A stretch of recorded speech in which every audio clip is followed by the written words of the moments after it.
Okay, hi everyone. Welcome to Mindgasms. So, I'm excited.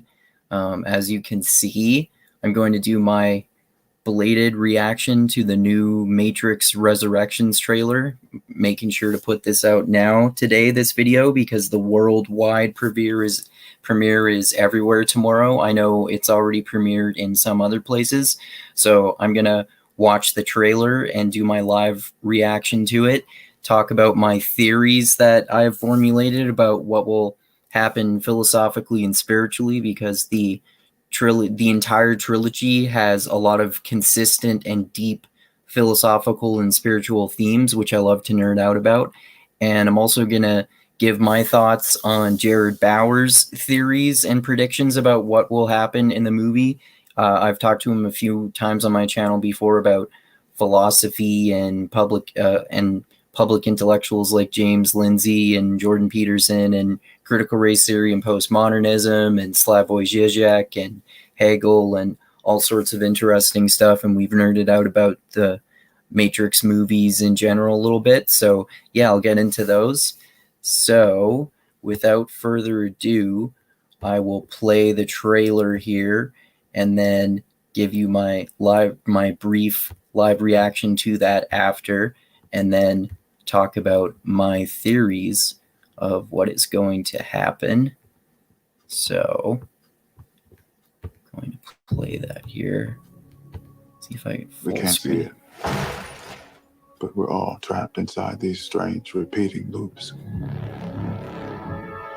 That just made it smaller. Oh shit. Billions of people just living out their lives. Oblivious.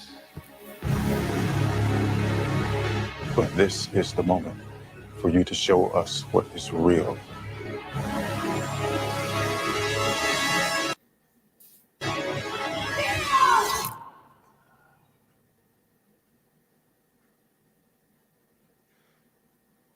I remember this.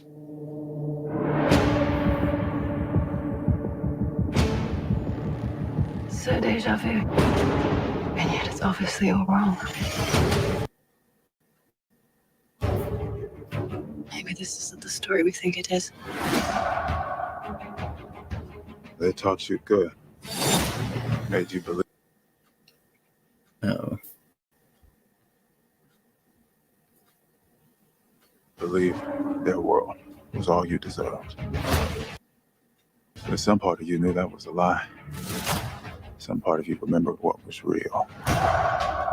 It's so easy to forget how much noise the Matrix pumps into your head.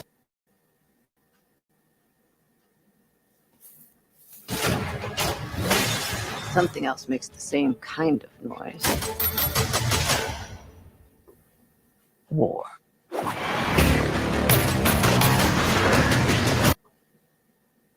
Shit.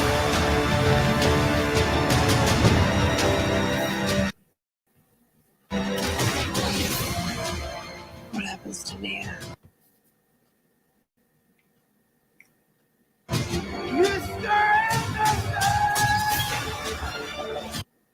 Ah, shit. The most important choice in Nia's life. It's not his to make. She believed in me. It's my turn to believe in her. Part of me feels like I've been waiting my whole life for you. If you want to see Trinity again, fight for her!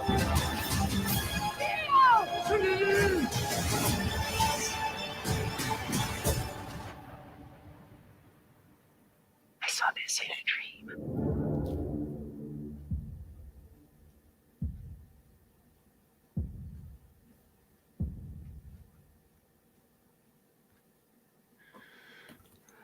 My dream ended here.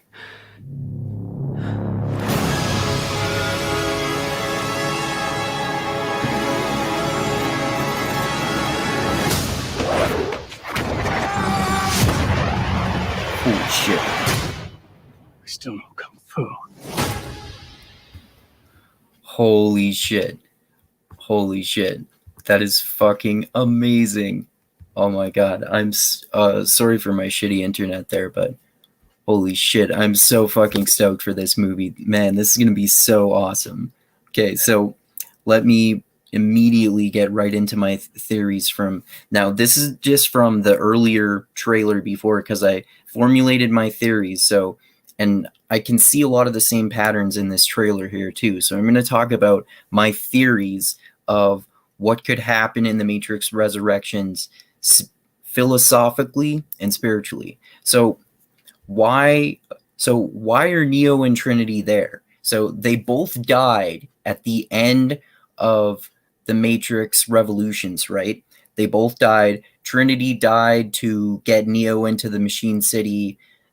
Neo died by sacrificing himself, by allowing Smith to copy him onto himself so he could destroy himself from the inside, thereby destroying all of the Agent Smiths. So Neo and Trinity are dead. So how are they alive? So one possibility is that Neo and Trinity were reincarnated, as in Buddhist reincarnation, like kind of oversimplified.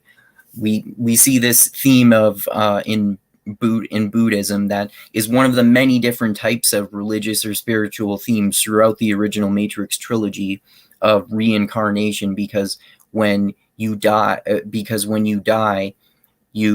your body dies, but there's this important theme of the unification of the body, the mind, and the spirit in terms of the three different worlds, the matrix that represents the mind, and the real world that represents the body, and then the machine city, or something like that, like the source of all creation of the body and the mind, it's the unification of all of these. And so it's like it is possible, perhaps, within the Matrix world, for your mind to transcend your body, so your mind can survive the death of your body, maybe. So maybe when you die in the real world, you get inserted back into the Matrix with no memory of your past life. So you're the same body living different lives over and over again, and you get endless chances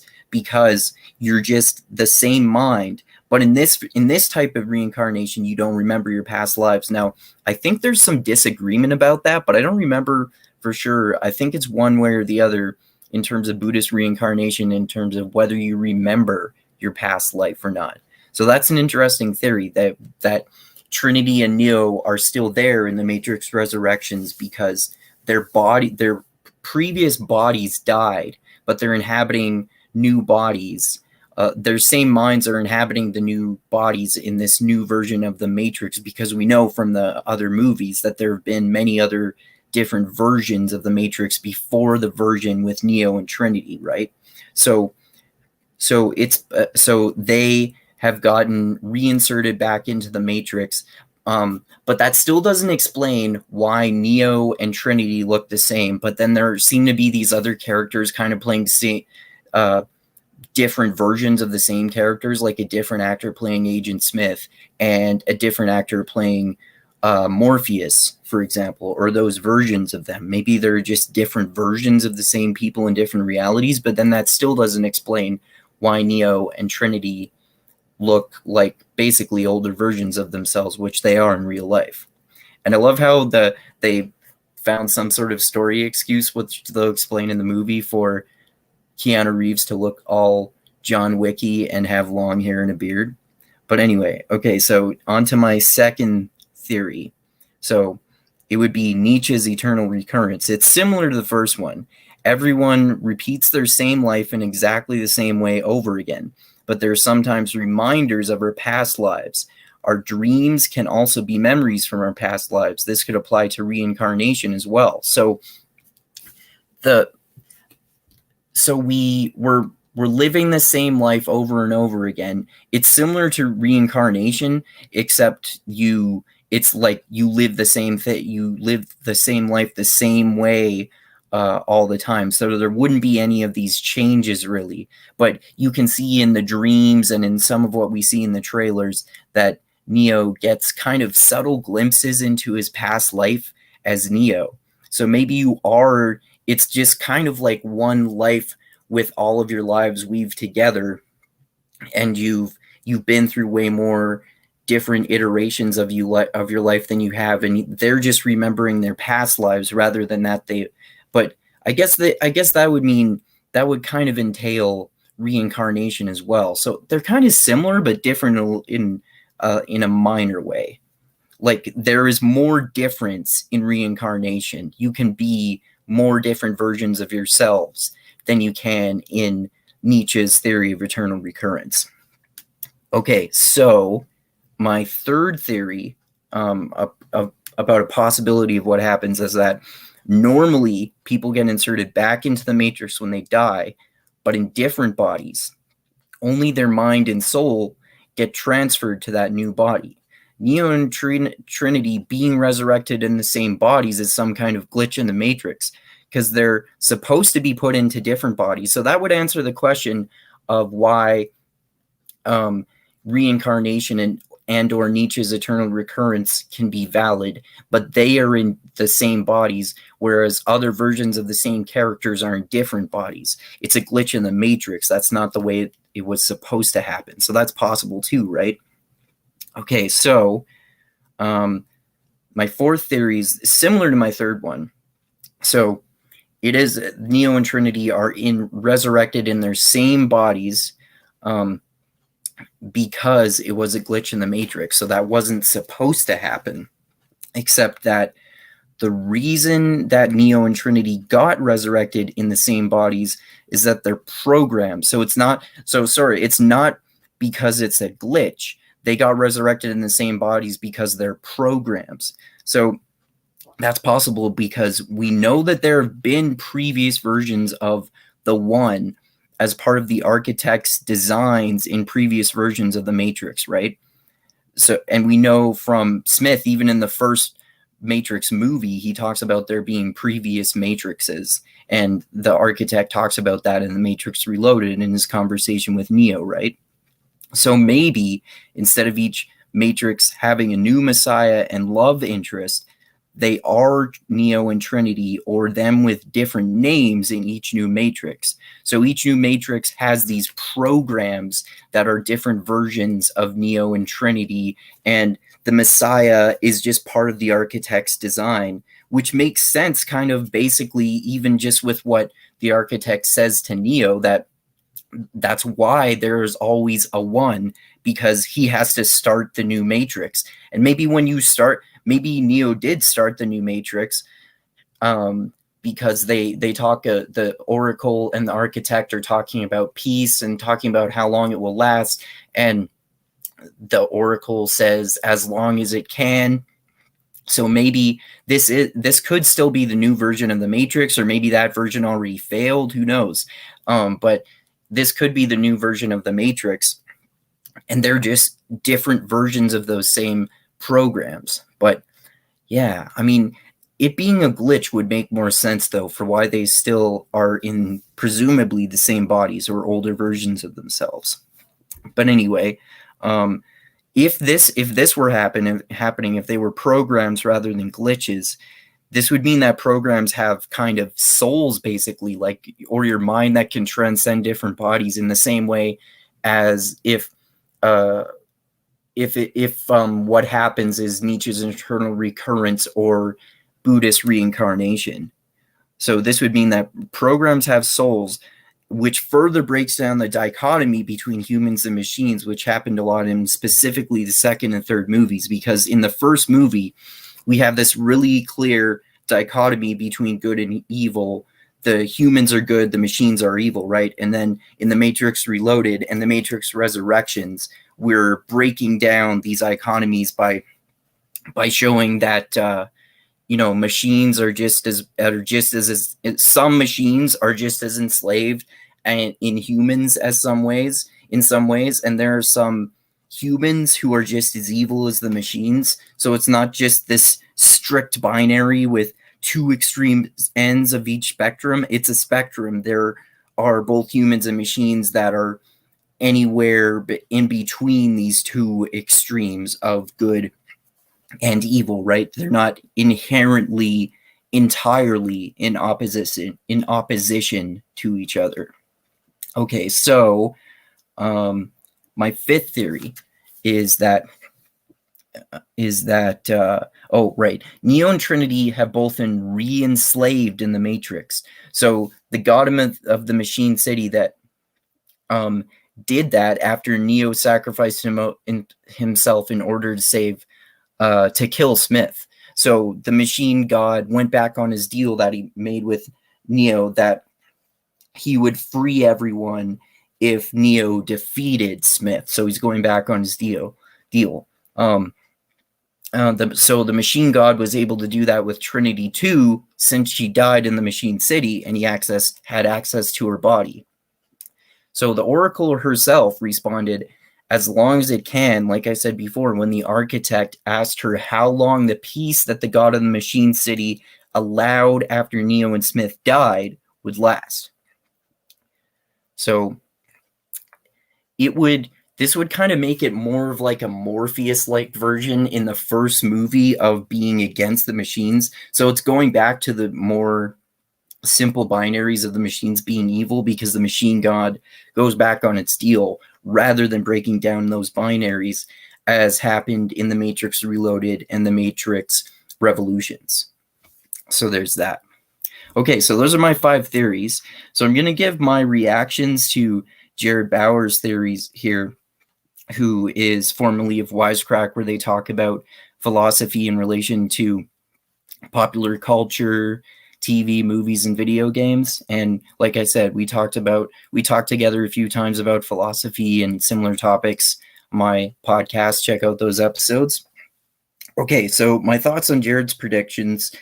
His first one is about the machines having to bring Neo back to life in kind of a zombie mode due to the lack of energy from too many people being freed from the Matrix at once because the machines feed on the energy from the humans, right? So after Neo made a peace deal with the machine god at the end of the 3rd movie, that would make sense based on what happens. So it also makes sense. What also makes sense is the connection to capitalism that Jared was talking about. So how Neo kind of made peace between the proletariat and the bourgeoisie, but the latter, so the bourgeoisie, depend on the former's labor so much that they can't survive without it. So the machine god brings Neo back to life to go back on the peace deal and stop people from being allowed to be freed from the Matrix. That would be similar to the more of the binary between the humans and the machines, right? And then also if we're talking about capitalism, it could be that capitalism is synonymous with the machine, so it's an enemy and you can't rely on it even to have a peace deal with it. Basically, the kind of more of the Morpheus mindset is seeing the machines as the binary opposite of the humans. They're totally evil, right? Okay, so in terms of Jared's second theory here, check out his channel, Jared Bauer, by the way, Bauer on YouTube. That his channel there is awesome as well. So, and he did some, like I said, I'm commenting on one of his videos, so check out that video too. Anyway, so his second theory is that the Matrix Resurrections is about the over-medication of society and being addicted to our phones and social media. So that makes sense. And Neo having to keep being blue-pilled so he doesn't wake up and get red-pilled makes sense too. That totally makes sense. Like, we're all addicted to social, or most of us anyway, are addicted to social media and technology, and we're an over-medicated society here in our modern Western culture, right? So that would totally fit. That would be a pretty apt critique in terms of the like the ideology and the philosophy of the Matrix movies in general. I think that would make sense because it's like we're blue-pilled because we're so connected into technology, and you have to free yourself from the technology, which is maybe like even the newest version of the machines, like the social media are somehow to do with like the evil machines in the Machine City and like the machine god from the original Matrix trilogy, right? Okay, so Jared's third theory was Oh yeah, I also thought it was interesting his theory that the Matrix films are a real thing in the movie and are used an example of a failed protest art. So to be pilled became a political woke label, um, then eventually transformed all the way to an alt-right moniker, right? Because that happened in reality. Even the term woke is obviously a corruption of being red pilled because it's an indirect mocking of some of the original trilogy's anti-capitalist criticisms. It was being, if you look at the capitalism metaphor throughout the trilogy, that's one of the aspects of being red pilled, that you realize the inherent flaws of capitalism if we're talking about the metaphors present in the movies, right? So, and it's the being red pilled is now a label for people who've gotten kind of too red pilled to the point of lefty SJW craziness, or even just for progressives or liberals, depending on how conservative you are. Neo having to avoid things the way he did before also relates to my theory of Nietzsche's eternal recurrence, right? That you live the same life over and over again. He thought he defeated the machines and he thought he achieved peace, but even that was impossible because just this force has way too much power. And you could say that's a possibility too. And also the new Morpheus model, like I said, being an evil decoy of the machines. That's what Jared talked about too. That's interesting. All the homages in the trailer to the other films could be a lesson against nostalgia to the point of artistic laziness. Yeah, that's a good point that he made too. Like, all of these ideas have, like, so many people tried to copy so many of the ideas from the Matrix in terms of all the awesome action, but then also kind of like philosophical slash science fiction movies. And then some people think that the Matrix, the second and third Matrix movies are failures because they didn't stick to the formula of the first one. I always vehemently disagree about that because I love the way the story goes in the second and third ones, even if some of them were cheesily executed. But you could totally say that about the sequel too, in terms of the way the broader culture accepted them because they see them as failures. So it could be like a clever self-criticism in that way, even maybe too. Okay, so another one, the other one of Jared's theories that I wanted to comment on is the fourth ones. And I thought this was interesting too. So it's about the ending being like that of Snowpiercer would be cool. The ending of Snowpiercer was really cool. The basically it's a super obvious critique of capitalism. They're the poor workers at the back of the train at the end of the world where everyone lives because it was destroyed by climate change. And the rich people control everything that happens at the front of the train, and they're willing to stop at nothing, including derail the train, aka destroy the world in this environment destroyed by global warming, which led to a new ice age where you can't survive outside. So you have to destroy the system and kill everyone, or at least kill almost everyone, in order to, that's the only way to defeat it. So that would be a cool ending too.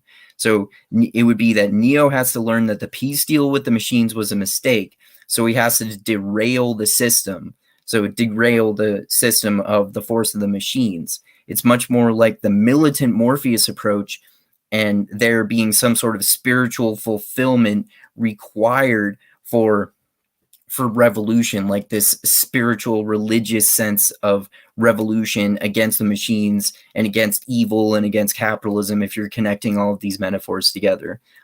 So spiritual fulfillment required for this, and or realized after, both of those together, it meshes well with the spiritual message at the end of the original trilogy, like how in order to achieve your ultimate goal of revolution, or like you realize that the only way you can achieve peace is through spiritual fulfillment. It's the spiritual theme at the end of the Matrix Revolutions about how the only way that Neo can achieve peace is through sacrifice. He has to sacrifice his life and allow Agent Smith to copy himself onto him because that's the only way to truly achieve peace, through this spiritual sacrifice to achieve the unification of good and evil in the way that Smith copies himself onto Neo,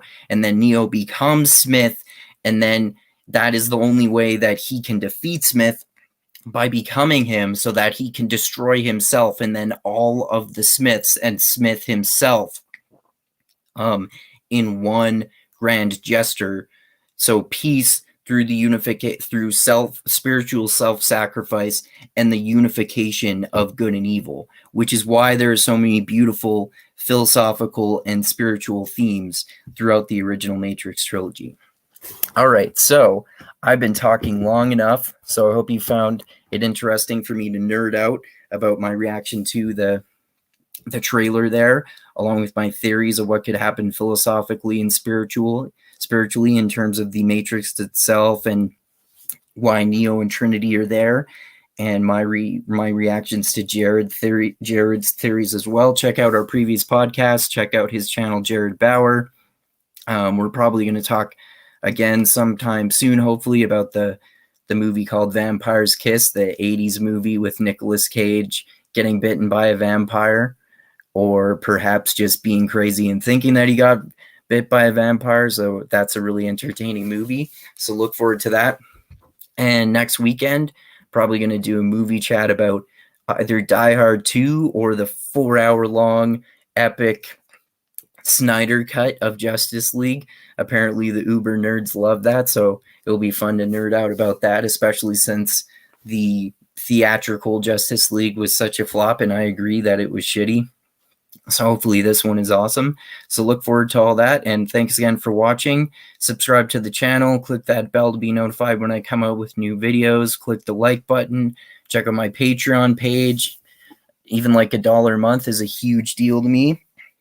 Thanks so much, and like I always say, I love you all. Keep being the tiny beam of light that shines through the almost impenetrable darkness in the universe. And most importantly, always remember this: the funk cures all, and groove is in the heart. And watch all the Matrix movies, including go out and watch the new one. I'm so fucking stoked to watch it. They're fucking awesome movies, like the best science fiction and philosophical movies ever. And I agree with everyone that the first one is the best, but I think they're all awesome. So I'm a diehard apologist for the sequels. So debate me, bro. All right, so check out all of the Matrix movies, subscribe and all that stuff. Love you all, and adios until next time, everyone. Have a good night.